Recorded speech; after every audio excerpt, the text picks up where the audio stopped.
Muy buenas tardes. Buenas tardes. ¿Cuál es su nombre? Mi nombre es Ariel Vázquez Barbosa. Bueno, maestro Ariel, más que nada quiero agradecerle por brindarme este espacio en su agenda. Mi nombre es Valeria Vázquez Barbosa y soy estudiante de la Escuela Normal Experimental de Huajuapan. Estoy estudiando actualmente la licenciatura en Educación Primaria. El propósito de esta entrevista más que nada es conocer a fondo su experiencia profesional, su práctica docente, su manera de pensar y su relación con los alumnos. Además, pues, de la visión, los retos y las oportunidades que le ha brindado esta carrera. Esta conversación está pensada en un diálogo abierto, donde usted se pueda expresar libremente. No existen respuestas correctas o incorrectas. Lo importante es que usted se sienta lo suficientemente cómoda y que nos pueda brindar una perspectiva como docente con su amplia experiencia. Si en algún momento desea hacer una aclaración, agregar algo o preguntar, siéntase con esa confianza de hacerlo. Y pues de nuevo, gracias. ¿Parece bien si podemos comenzar? Adelante. Bueno, hablando de la trayectoria y de motivación, su motivación como docente, ¿qué lo motivó inicialmente a convertirse en maestro y cómo recuerda sus primeros años en esta profesión? Pues inicialmente, siendo aquí hablando con honestidad, pues la normal fue mi primera y única opción. Nunca consideré irme lejos a estudiar y dije, pues está aquí la normal, pues aquí entramos a estudiar. Mis primeros años, fíjate que iba yo emocionado, con mucho entusiasmo, porque sobre todo estaba yo a punto de experimentar nuevos cambios. Como te digo, siempre crecí en mi núcleo familiar, en mi casa, y entonces para mí eso representó mucha alegría el salir y conocer más allá de donde inicialmente estaba yo. A todo esto, ¿cuántos años lleva en la docencia? 8 años. Muy bien. ¿Cuál fue su primer acercamiento con la docencia y de qué manera esa experiencia influyó en su forma actual de enseñar? Este, mm, dices de cómo yo me incliné por la docencia, o cómo fue mi acercamiento hacia. Ajá, ¿cuál fue su primer acercamiento? Ya sea, bueno, eh, ya egresado, o bueno, su primer acercamiento también puede ser en prácticas, Ujú. o también Ok. de qué manera pues esto influyó en su actual forma de enseñar o qué pudo notar. Ajá. Pues mi primer acercamientos, fueron pues que desde que yo era un poco pues joven, adolescente, pues muchas veces, en algunas ocasiones, pues me gustaban ciertos temas de ciertas áreas, ¿no? Y entonces por esa misma razón los compañeros o a igual maestros me pedían que diera asesorías a sus alumnos, a sus hijos, y entonces pues dije, pues adelante, ¿no? ¿Y cómo ha repercutido esto? Porque yo en mis primeros años de escuela pues noté que muchos maestros como que no entendían las situaciones de algunos alumnos. Entonces yo dije, pues, no voy a repetir eso con mis alumnos, ¿no? Cada alumno es diferente. Todo el problema aquí de las escuelas es que piensan que todos los alumnos tienen todas las mismas, oportunidades, tienen acceso. Bueno, en mi tiempo, no había acceso ni a internet, ni a redes, era como que muy limitado. Y entonces, pues muchos maestros no lo veían así. Entonces, no pudiste hacer la tarea, reprobado. Y entonces eso influye ¿cómo influye? En ser un poco más empático. Creo que esa sería la palabra. Hablando de su actual manera de enseñar, actualmente en qué centro de trabajo Estoy en la está. zona 082 de Tonalá. Bueno, siguiendo con la encuesta, bueno, con la entrevista, acerca cómo planifica sus clases y qué aspectos considera esenciales para asegurar el aprendizaje de sus alumnos. Pues más que nada, Pues como te decía, ser un poco empático y al momento de planificar, pues sí tomar mucho en cuenta el contexto en el que ellos están, ¿no? Entonces, pues yo ahí, pues en primer lugar, bueno, en qué región están, en qué situación, y entonces a partir de ahí, pues yo ya hago mis planeaciones, ¿no? Entonces, pues ya empiezo a desarrollar mis actividades que vayan acorde también a sus necesidades, porque en un salón de clases no todos los alumnos pues te van aprendiendo al mismo ritmo, como que hay alumnos que pues aprenden un poco más rápido y hay alumnos que, este, que aprenden un poco más lento y entonces de ahí vienen las famosas adecuaciones curriculares, ¿no? Que bajar a qué cierto nivel le vas a enseñar, por ejemplo, yo tengo ahorita actualmente tercer grado y no le vas a enseñar lo mismo por ejemplo, hasta tercer grado todavía muchos alumnos están en el proceso de lectoescritura, todavía están adquiriendo eso y entonces no vas a ponerle lo mismo al niño que ya sabe leer con fluidez al niño que apenas todavía tiene dificultades, como por ejemplo con lo que más me he topado, ¿no? Con las sílabas trabadas, es un ejemplo, y entonces es una manera de cómo yo planifico mis actividades. Bueno, ¿cómo toma en cuenta estas necesidades, estos intereses, los contextos al elaborar su planeación? Es igual como nos comentaba, Sí. dependiendo, bueno, este, sus estrategias pedagógicas, hablando acerca de ellas, ¿cuáles utiliza con mayor frecuencia para mantener la atención y el interés de sus alumnos? Sobre todo con actividades que a ellos les gusten, porque muy a menudo pones actividades que así de que no le entiendo o cómo es esto y entonces como que le pierden el sentido y esto para qué y entonces ahí va de la mano, por ejemplo, actividades contextualizadas o motivadoras que a ellos tengan ese interés. Igual yo conozco muchos, conforme va pasando el tiempo en el aula te vas dando cuenta que conoces a tus alumnos, entonces tú ya sabes que es qué es lo que los motiva, qué es lo que les gusta, y entonces tú adecuas tus actividades a sus intereses. De igual manera, pues incentivas o introduces dichas actividades a esas adecuaciones. Bueno, hablando de estas adecuaciones, ¿cómo adapta sus clases para los distintos tipos de aprendizaje, pero hablando de visual, auditivo y kinestésico? Los estilos de aprendizaje. Sí, pues sí. Cuando nosotros realizamos, iniciamos un nuevo centro de trabajo, pues hacemos nuestro diagnóstico y dentro de ese diagnóstico, pues hay muchas formas, ¿no? Entonces, pues hay diferentes pruebas para detectar a qué alumnos tienen ciertos estilos de aprendizaje y entonces en base a ello, pues yo ya puedo saber que te pongo un ejemplo, que apenas terminamos el primer trimestre, yo mi diagnóstico me di cuenta que la mayoría de mis alumnos son visuales y entonces pues yo ya sé que el material visual, material que sea llamativo o que se refleje en las actividades dicho material. Ya una pequeña parte son tanto kinestésicos como auditivos y entonces pues igual introducirlos, ¿no? Porque puedes tener a un alumno que a lo mejor muchos maestros cometen ese error de que ponme atención y que esto y que el otro y el alumno pues él es auditivo, ¿no?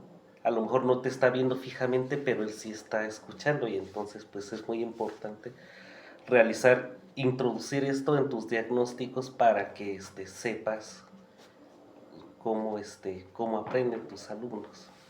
Bueno, y esto es interesante, ¿no? Ya que, pues, por lo que me comenta, a partir de ahora estará trabajando con la mayoría de su material, sería visual, sería atractivo para los niños. Exactamente.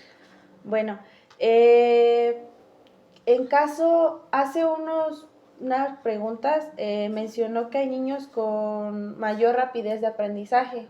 Exactamente. ¿Cómo adapta sus clases o cómo lidia con estos alumnos y, y cómo lo hace para quienes presentan dificultades? Es difícil cuando tienes muchos alumnos, es difícil, pero pues aquí hay varias alternativas. Una, utilizar a tus alumnos como más adelantados como monitores o como tutores. O pues igual pues traerles actividades diferenciadas. Bueno, traigo mucho esto de las actividades diferenciadas porque yo trabajé la mayor parte de mis 8 años en contextos multigrado y entonces pues traigo mucho eso de las actividades diferenciadas. Bueno, a ciertos alumnos les voy a dar actividades a su nivel y a otros alumnos pues actividades a su nivel. Inicio con un tema inicial, con una actividad inicial y entonces de ahí poco a poco ya voy ahora sí desmenuzando las actividades para cada niño, cada estilo, cada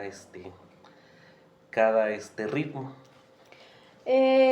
Hablando acerca de esto, ¿qué es una escuela multigrado? ¿Nos podría comentar más acerca de ello? Bueno, las escuelas se dividen en escuelas completas y en escuelas multigrado. Dentro de las escuelas multigrado están las bidocentes, tridocentes o las unitarias. Y hay tetradocentes, pentadocentes. Ya no te podría decir que de 6 maestros porque ahí ya se convertiría en una escuela completa. ¿Qué quiere decir una escuela multigrado? Que un maestro va a atender a más de 2 grados. Ya no solo atiende ni a primero o a segundo, no. Atiende primero, segundo o primero, segundo, tercero o de primero a sexto. Esa es una escuela multigrado. Ok.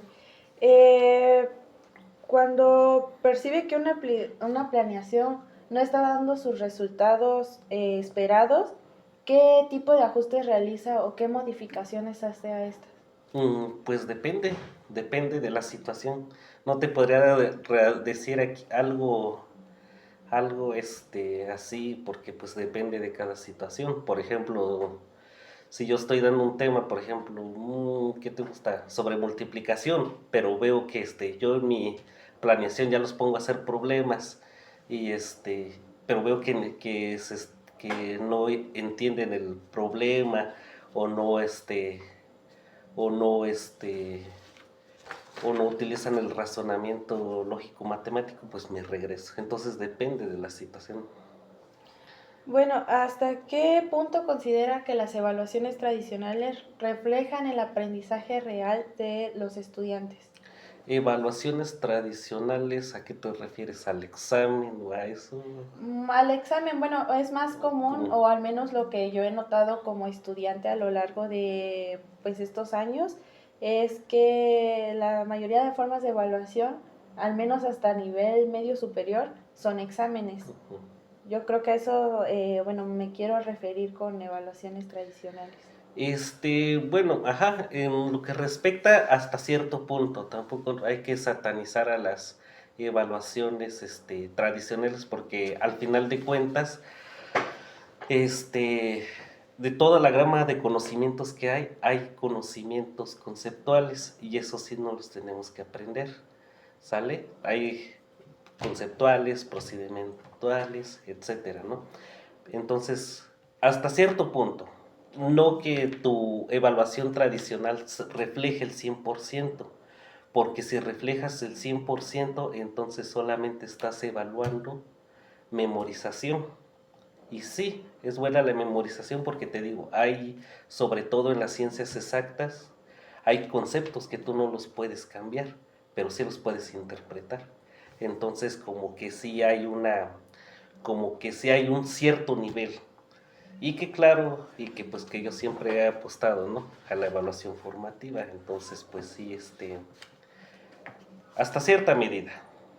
Bueno, ahora vamos a abordar un tema que pues ya se estuvo eh, comentando un poco en las preguntas anteriores, pero hablemos acerca de la inclusión, de la diversidad y de las necesidades educativas especiales. Abordando este tema, una de las preguntas sería que, ¿qué estrategias utiliza para fomentar la inclusión y el respeto por la diversidad dentro de su aula? También va a depender mucho de la situación. O sea, sí está como que muy así. O sea, sí va a depender de la situación. También qué tipo de inclusión. Estamos hablando de una inclusión, de una discapacidad, bueno, no discapacidad, de una capacidad diferente o de qué estaríamos hablando, por ejemplo. O de inclusión, también estaríamos hablando de una inclusión, étnica, por ejemplo. Entonces sí va a depender mucho de la situación. Entonces, pues aquí, sobre todo fomentar los valores y pues volvemos a lo mismo, adecuar, conocer qué, qué necesidades tiene ese alumno y a partir de ahí, este, ya pues darle, darle ese nivel o ese, requerimiento que tiene, ¿no? Pero sí, inicialmente, pues los valores, ¿no? Para hacia el alumno y para con el compañerismo.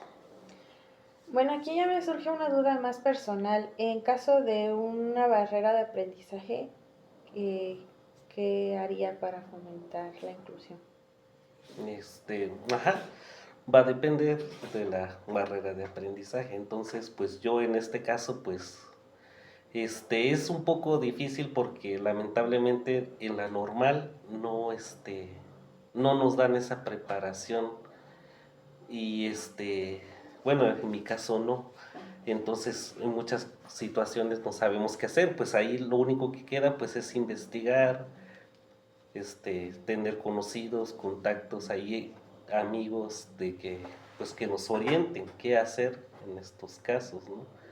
Porque sí son en cuestión de las barreras de aprendizaje son difíciles de atender. No digo que sean imposibles y que no se deban atender, pero sí necesitan una atención que sí especializada y que pues que sí se requiere de solicitar algún tipo de apoyo.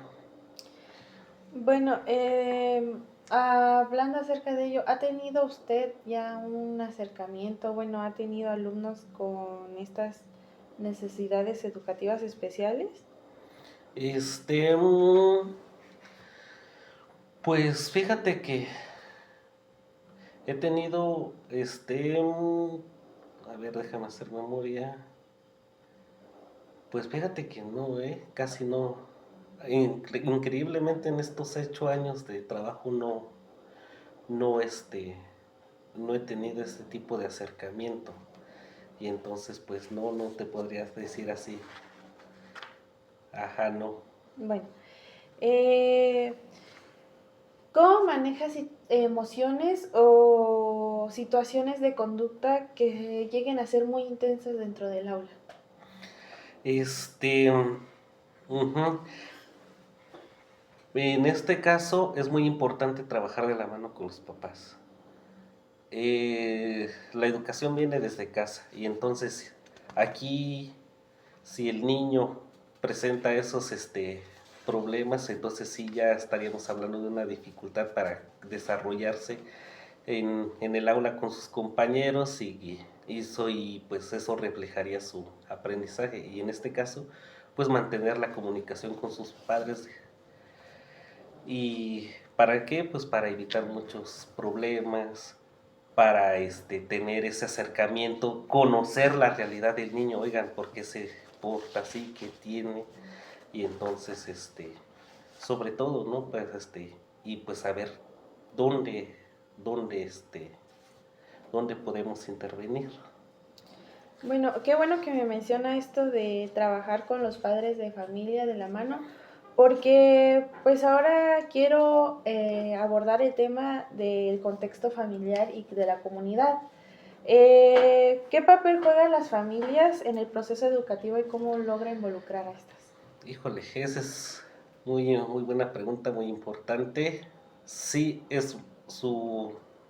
Para que la educación pueda desarrollarse de una manera muy eficiente, llamémoslo así, debe haber tres partes: maestro, papá y niño. Si uno de los tres no está en la sintonía, entonces ahí no hay falla. Entonces, a los papás hay que involucrarlos al trabajo con los niños, pero no diciéndoles, oigan, háganles la tarea, no, tampoco, pero que sí estén al pendiente, que sí los apoyen, que sí cumplan con su rol de padres de familia, pero rol de padres de familia, no sobreprotectores.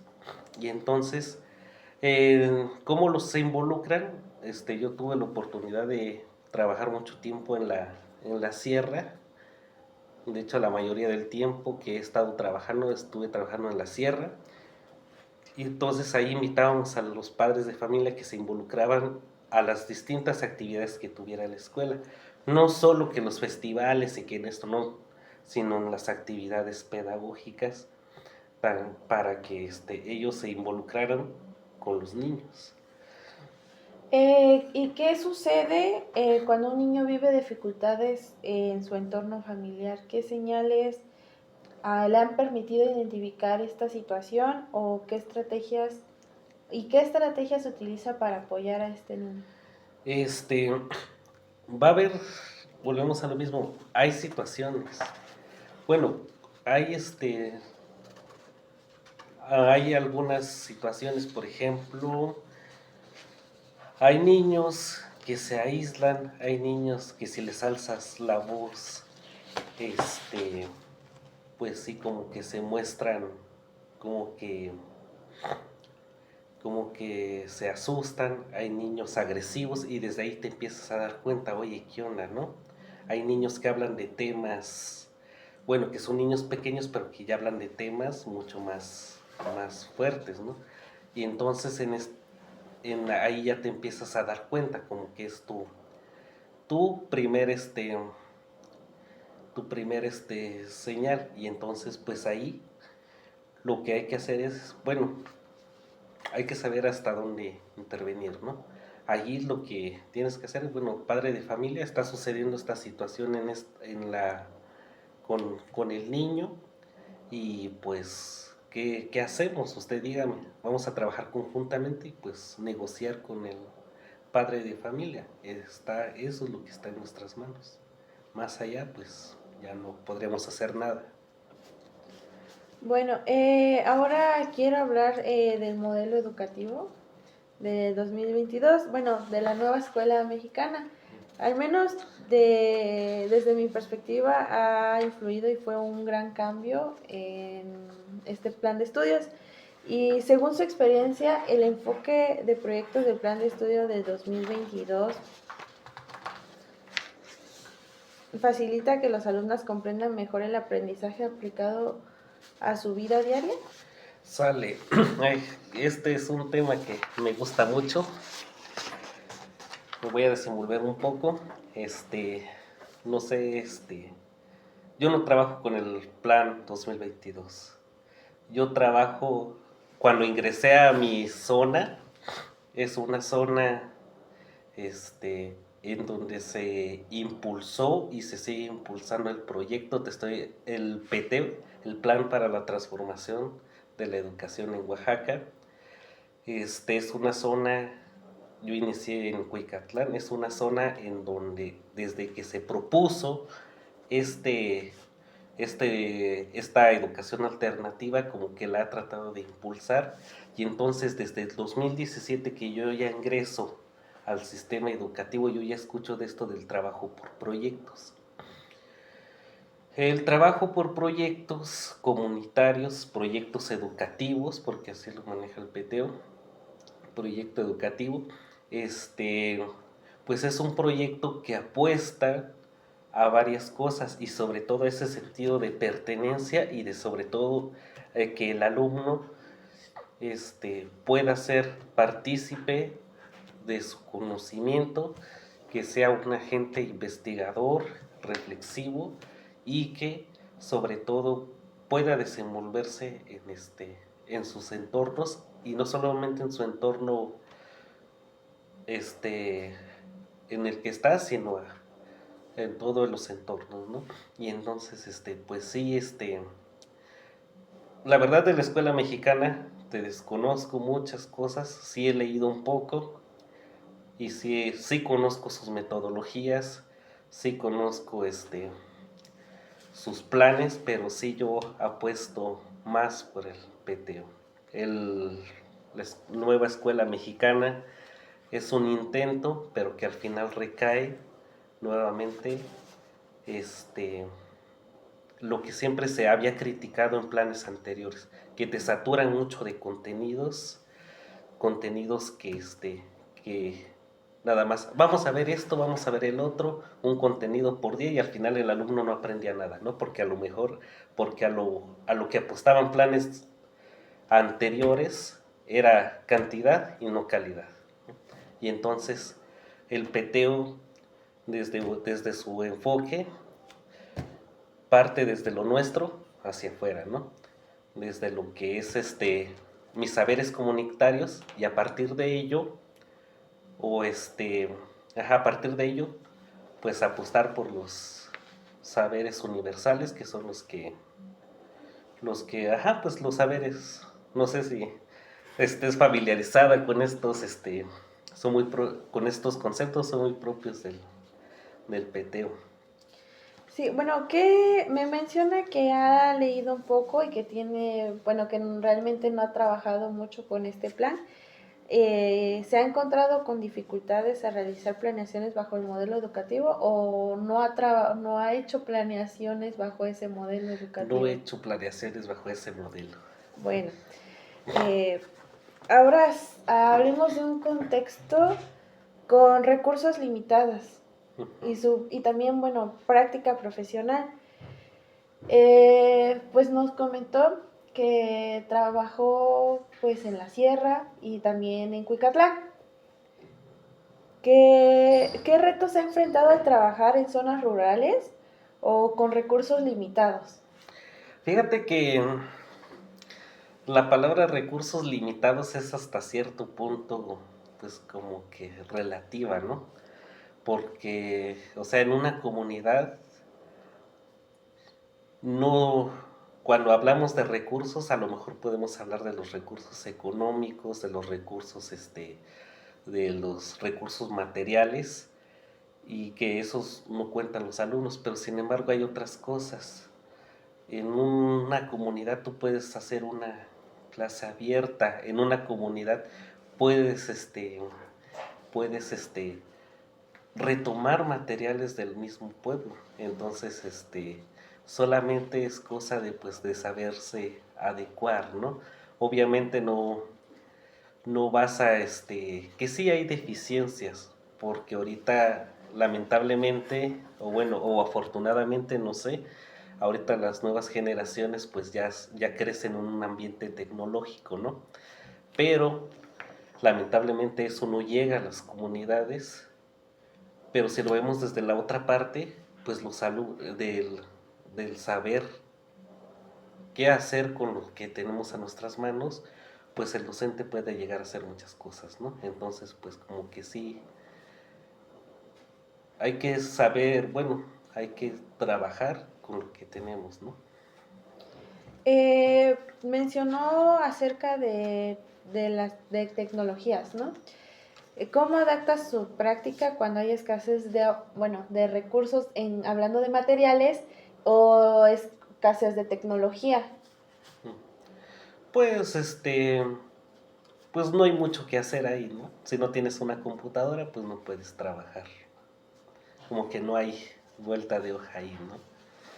Y entonces, pues, les puedo decir a los niños, oigan, pues imagínense una computadora, pero no es lo mismo que la tengan y la estén manipulando, ¿no? Entonces, pues simplemente si no lo hay, pues no lo vas a trabajar, ¿no? Bueno, eh, para ir finalizando con esta entrevista, a lo largo de su trayectoria, ¿qué cambios ha observado en la educación primaria y en los alumnos? ¿Qué cambios he observado? La educación sí se está transformando, poco a poco, lentamente, y sobre todo aquí en Oaxaca sí se está transformando. ¿Por qué? Yo te pongo un ejemplo. Yo cuando yo era niño, pues era el maestro de que, ¿sabes qué? Te sientas, te callas, pones atención, copias todo lo que pongo y si no te lo aprendes de memoria mañana, ahí te van tus reglazos. ¿Qué veo ahorita? ¿Y qué están impulsando en las escuelas? Sobre todo en las que llevan lo del peteo. Que hay compartencias. ¿Sabes qué? Mi grupo hizo esto, yo hice esto, mis alumnos participaron en la creación de de, por ejemplo, de estas actividades, rescatamos es un término muy ambicioso, ¿no? Pero tratamos de revalorizar, por ejemplo, ciertas tradiciones, ciertas costumbres, y entonces sí veo cambios pequeñitos, pero sí se van dando. Entonces ya veo que los alumnos ya no son los niños que se sientan y órale, cópiame todo esto, no, los niños pues ya van interactuando, ¿no? Van interactuando, van con lo que conocen, con lo que saben, y así es como se van apropiando de nuevos conocimientos. Entonces, sí hay cambios, se notan pequeños, pero sí se van dando y se van a seguir dando. Bueno, ahora yo quise dejar esta pregunta para el final porque es algo como estudiante me interesa a mí.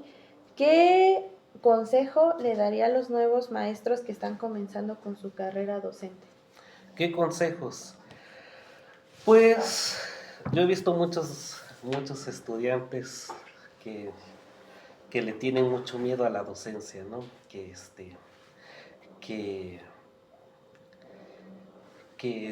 dicen, no es que no me quiero ir lejos, es que no quiero sufrir, pero al finalmente son experiencias que te llenan de mucha sabiduría.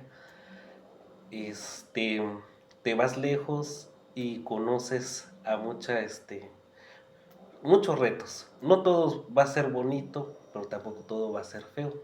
Vas a llegar a comunidades donde los alumnos te van a querer mucho y te van a respetar, los padres, las autoridades, y va la contraparte, vas a llegar a comunidades donde te van a hacer el feo, donde no te van a respetar, donde pinche maestra, pinche maestra.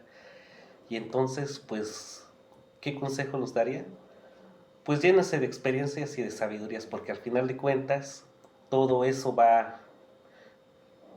nos va forjando, ¿no? No llegamos siendo expertos. Y otra de las cosas, no se sientan mal,